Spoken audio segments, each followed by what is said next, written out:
Imagine que tu bosses depuis 6 mois, tu as des clients, tu livres des projets, tu encaisses de l'argent, mais à un moment, un client sérieux te demande une facture d'entreprise et toi, tu as juste un RIB personnel.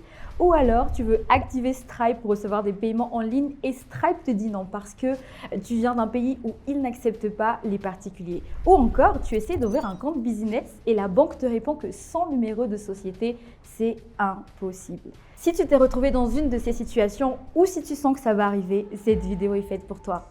Aujourd'hui, on parle d'un sujet que beaucoup d'entrepreneurs en ligne évitent parce qu'ils pensent que c'est compliqué, que c'est réservé aux grandes boîtes ou que ça coûte une fortune.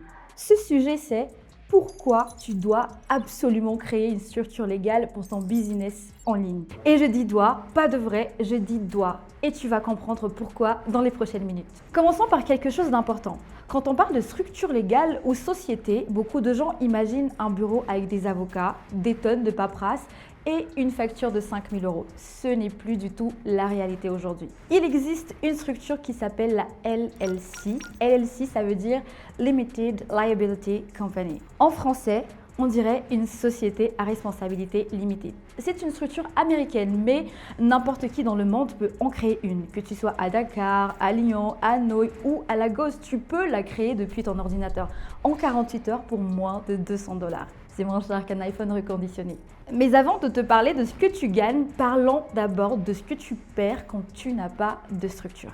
Premier problème, les paiements. Si tu veux recevoir de l'argent de clients internationaux via Stripe, via PayPal, via TikTok Shop, la plupart de ces plateformes exigent une entité légale, pas un compte perso, une vraie société. Résultat, sans structure, tu es soit bloqué, soit tu contournes les règles d'une façon qui peut te faire fermer ton compte du jour au lendemain. Et quand on ferme ton compte Stripe, c'est souvent sans prévenir, avec l'argent gelé pendant des semaines. Deuxième problème, la crédibilité. Imagine que tu es freelance, graphiste, développeur, consultant. Tu contactes une agence européenne pour un contrat à 3 000 € par mois.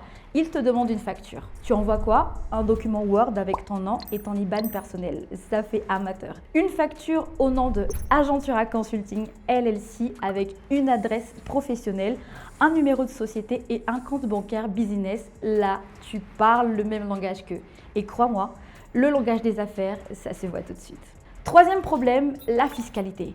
En France, si tu travailles en freelance sans structure adaptée, tu tombes sous le régime des micro-entrepreneurs ou pire, tu n'as rien du tout. Et l'URSSAF, c'est-à-dire l'organisme qui collecte les cotisations sociales en France, peut te réclamer des années de charges en arriéré. En Afrique, travailler dans l'informel protège au début, mais ça t'empêche de grandir. Tu ne peux pas avoir de compte business, tu ne peux pas signer de contrat sérieux.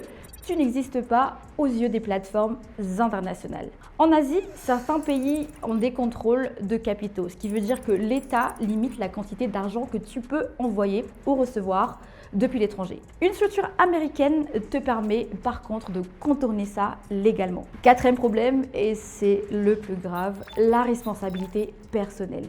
Quand tu travailles sans société, si un client n'est pas content, s'il t'accuse d'avoir mal livré une prestation, s'il y a un litige, c'est toi, en tant que personne physique, qui est attaqué. Ça veut dire que ton compte bancaire personnel, ta voiture, ta maison, tout ça peut être en jeu. Avec une société, tu crées un mur légal entre toi et ton business.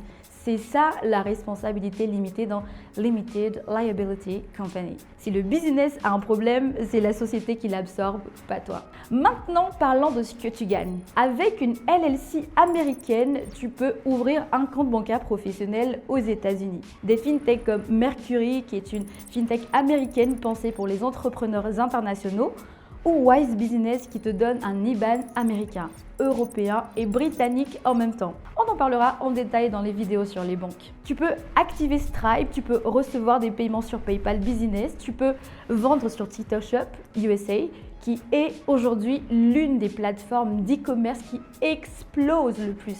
Tout ça nécessite une entité légale. Et avec une LLC, tu coches toutes les cases.